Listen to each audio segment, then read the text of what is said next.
नमस्कार, स्वागत है आपका हरियाणा न्यूज़ 24 पे। मैं हूं मुन्ना लांबा, मेरे सहयोगी प्रिंस लांबा के साथ हम मौजूद हूं महेंद्रगढ़ में। और महेंद्रगढ़ में आज हम एक विशेष पर्पज़ के लिए मौजूद हैं। हमारे साथ सेना के जवान हैं, एनडीआरएफ सेना में कार्यरत हैं, सिपाही के पद पर। मुकेश कुमार मेरे साथ मौजूद हैं। इनसे खास बातचीत करेंगे कई विषयों के लेके, क्योंकि अपने एक मुद्दा आज से 2-3 महीने पहले देखा होगा कि एक फौजी ने 17 लोगों की जिंदगी बचाई, अपनी जान जोखिम में डाल के। फौजी देश के बाहर सेवा करते हैं, बॉर्डर पे अपनी जान जोखिम में डाल के, जान हथेली पे लेके फौजी देश के अंदर लोगों की सेवा करते हैं। ऐसा एक फौजी मैं सलूट करता हूँ इस मुकेश कुमार को। इन्होंने कुछ नहीं देखा, ये खुद की जान भी जा सकती थी, लेकिन उसके बाद फौजी के साथ हुआ क्या वो भी बताएंगे। कितना मान सम्मान दिया गया इस फौजी को हरियाणा सरकार की तरफ से, शासन प्रशासन की तरफ से। वो जो डिजर्व करता था वो मिला या नहीं मिला। मैं फौजी को सलूट करता हूँ। मेरे साथ फौजी मुकेश कुमार जी हैं। मुकेश कुमार जी, आपका हरियाणा न्यूज़ 24 पे बहुत thank you sir. Haryana 20 news में लामा सर। ये जाबाज सिपाही है, जाबाज सिपाही जिन्होंने 17 लोगों की जिंदगी को बचाया। 15 लोगों की, जिसमें से 4 लोगों की मौत हो चुकी थी नहर में डूबने से, और 11 लोगों को सही सलामत निकाला है।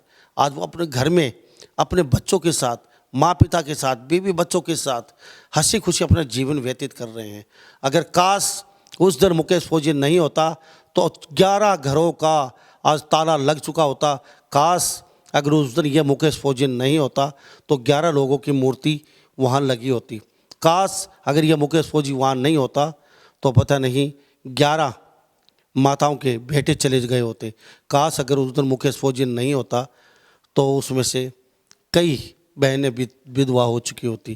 काश अगर उस दिन ये मुकेश फौजी नहीं होता तो 11 बहनें राखी बंधवाने से वंचित हो जाती। काश अगर ये फौजी उस समय मौके पर नहीं पहुंचता तो शासन प्रशासन का भी काला मुंह हो जाता, सरकार का भी। मैं बात कर रहा हूँ 19/9/2022 की। याद करो आप, मीडिया ने बहुत सपोर्ट किया, सैल्यूट करता हूँ। Social media, print media, electronic media, लेकिन सरकार ने आज तक इस फौजी को किसी बड़े मंच पे सम्मानित नहीं किया। फौज को सैल्यूट करता हूँ। इनकी जो यूनिट है उन्होंने बड़े लेवल पे, बड़े मंच पे यूनिट ने सम्मानित किया साहब। लेकिन सरकार के पास इतना समय नहीं था कि 11 लोगों का घर का चिराग जलाने वाला, चूल्हा जलाने वाला, उनके घर का दीपक जलाने वाला जो फौजी सुर्खियाँ बटोर रहा था उसको कहीं ना कहीं छोड़ दिया गया। किसी बड़े मंच पे सम्मानित नहीं किया गया।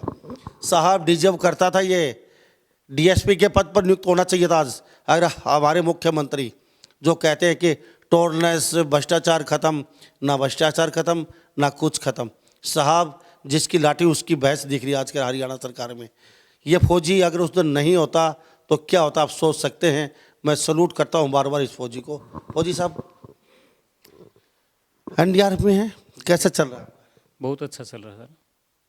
जो ये ट्रॉफी दिख रही है उसके बाद सम्मानित की है सारी ट्रॉफी? हाँ, ये सर सम्मानित की है मेरे पास। जो 9/9/2022 को जो गणेश विसर्जन के दौरान झगड़ौली में जो घटना घटी थी, उसमें मेरे को डिस्ट्रिक्ट लेवल पर हर स्कूल ने, अपने प्रशासन ने, डीएसपी साहब ने, एएसपी साहब ने और डीसी साहब ने, और अपने जो सहकारिता मंत्री साहब जो 26 जनवरी को अपने नारनौल में आए थे, वहाँ पे भी मेरे को सम्मानित किया था सर। प्लस में मेरा जो अपने राजनीतिक दल है उन्होंने भी अपनी तरफ से किया गया था सर यहाँ पे। प्लस में मेरे फोर्स की तरफ से भी जो मेरे डीजी एनडीआरएफ के हैं श्री अतुल करवाल सर, उन्होंने भी मेरे को प्रशंसा पत्र, प्लस में डीजी डिस्क, प्लस में मेरा जीवन रक्षा पदक के लिए गृह मंत्रालय में मेरा विचाराधीन है सर। ये वो फौजी है, देख लीजिए। पहले मैं आपको वो क्लिप दिखाता हूँ।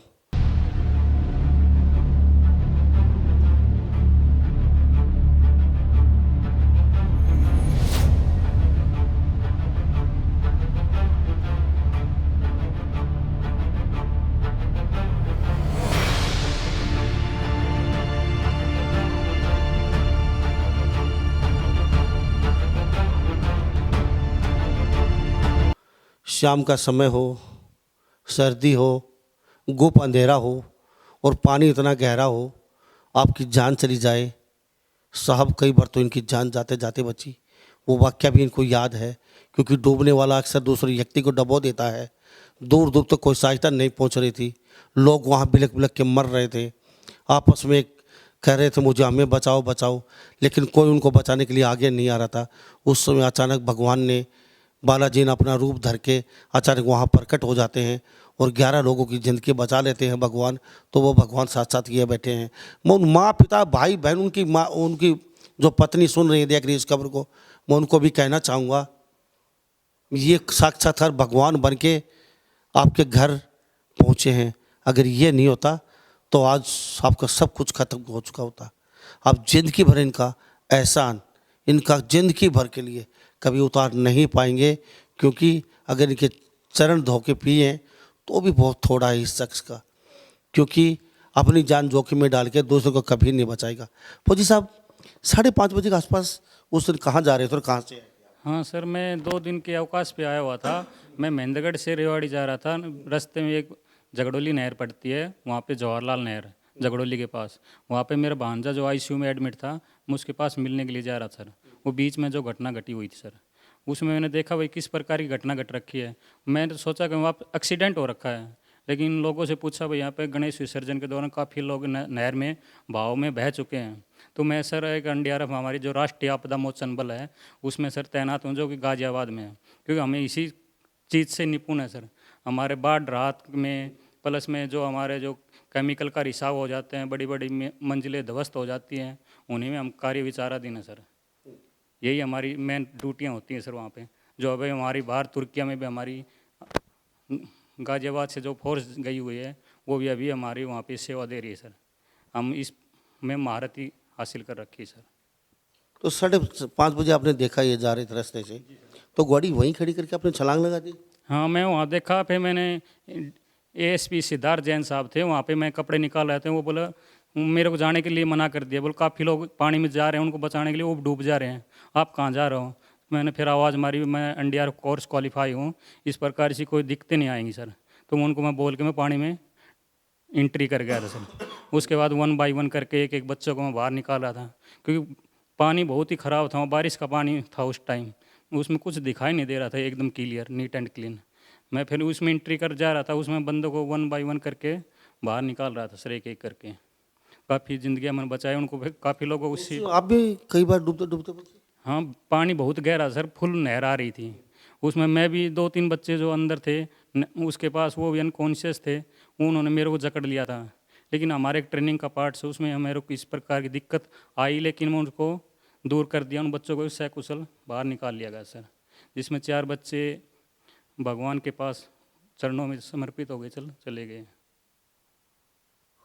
फौजी साहब, घोर कलयुग है, कहाँ कहाँ सम्मानित हुए? थोड़ा सम्मानित मैं बता देता हूँ। फौजी साहब, ये कहाँ पे सम्मानित किया गया आपको?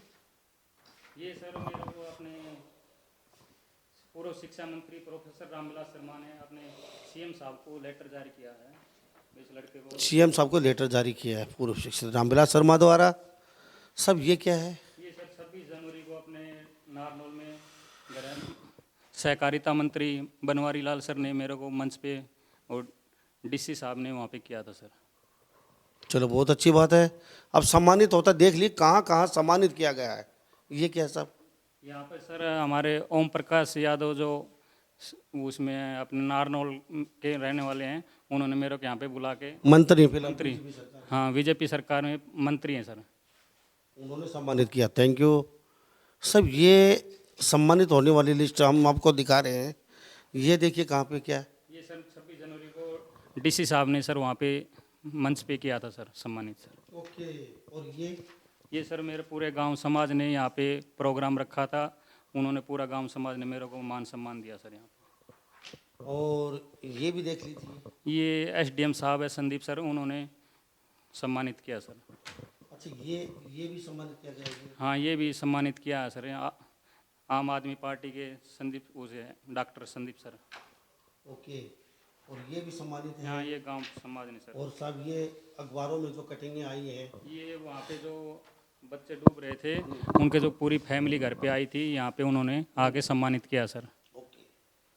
तो साहब ये, और तो सम्मानित होते देख लीजिए आप। अच्छा, ये भी सम्मानित हुआ, कहाँ से क्या हुआ? हाँ, ये अपने एसपी साहब ने नारनौल में सम्मानित किया सर वहाँ पे।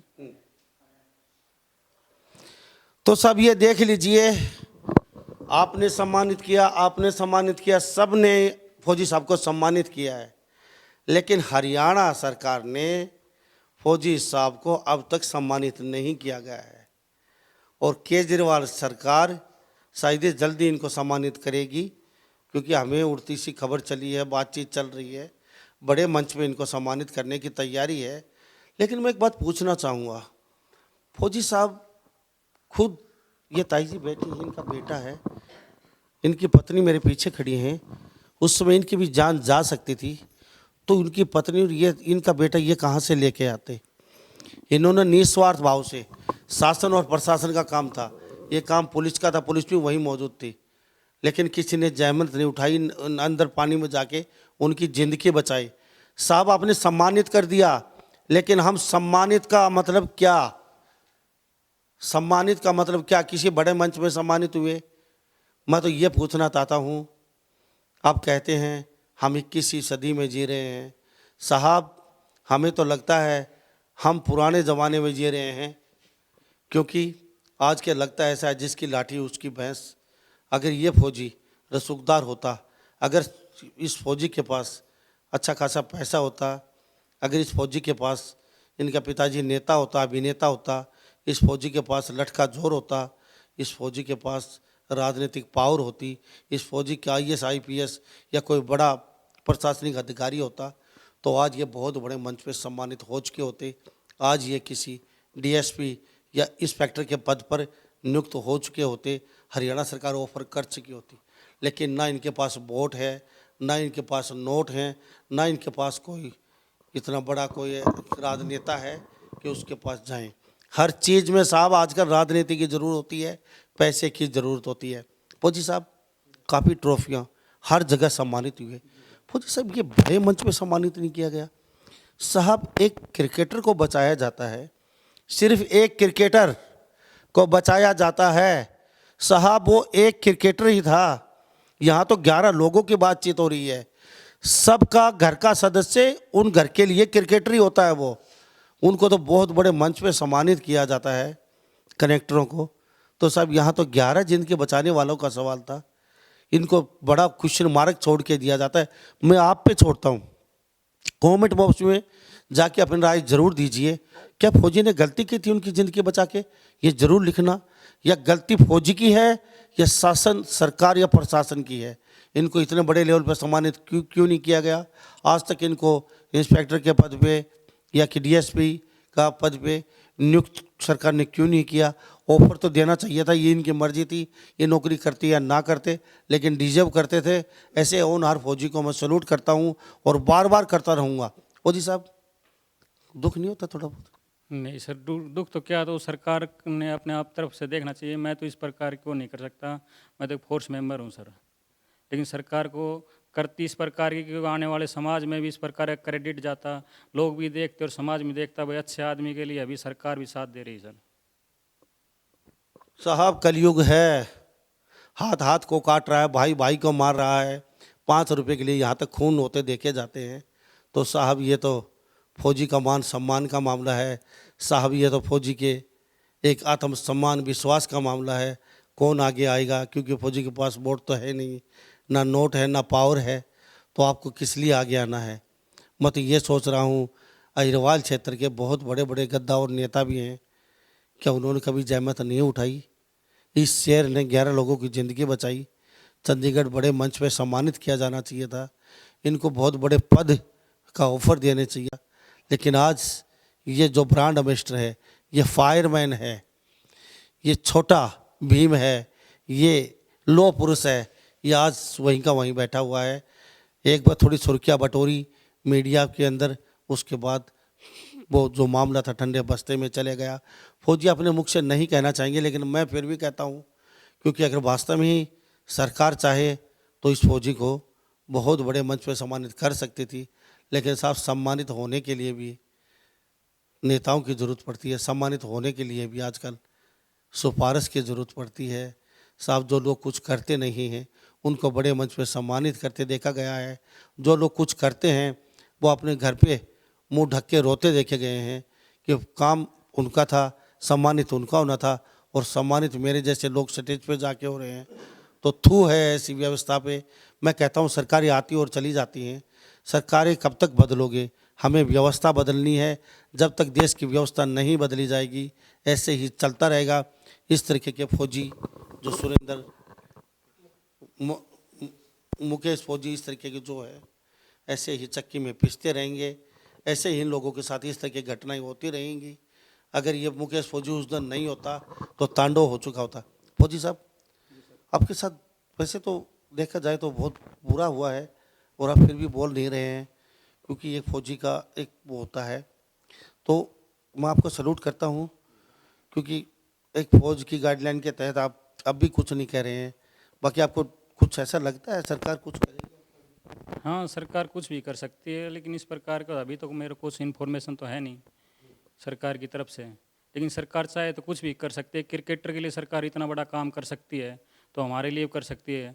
अभी पीछे जोगिंदर शर्मा ने एक 6 मार दिया था, उस पर डीएसपी पर दे दिया गया था उसको।